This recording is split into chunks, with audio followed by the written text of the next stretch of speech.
Hi, this is Alan from Black Crow Gaming, doing another Rules Lawyered, this time on Hellblasters, because there's a lot of confusion here about how they work, particularly around their shoot on death. So let's jump straight in, ask a series of questions and answer. Can they shoot on death from hazardous? Yes, they can still do that. That's very specifically on their datasheet.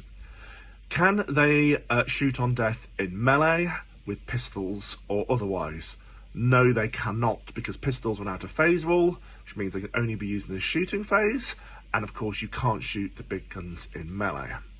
What happens if they die from hazardous if they're in an impulsor, say, and using the firing deck? Well, the impulsor will take those multiple wounds, because the impulsor's the one doing the shooting.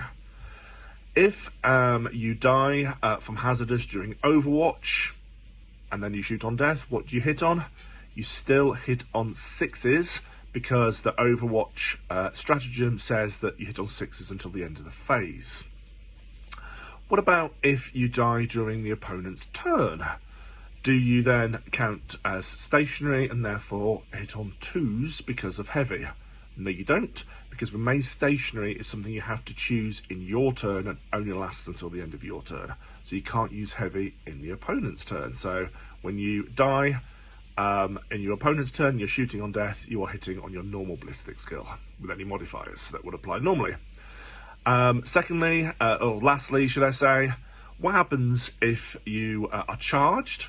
You then shoot your Hellblasters, some die from hazardous, and you decide to remove the closest models. Does this make the opponent charge longer? No, this has been fact.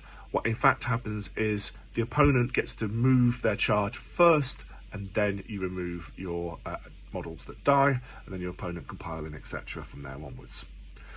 Any other questions about Hellblasters, hazardous and such, please put them in the comments and I'll do my best to answer them. Hope that helps.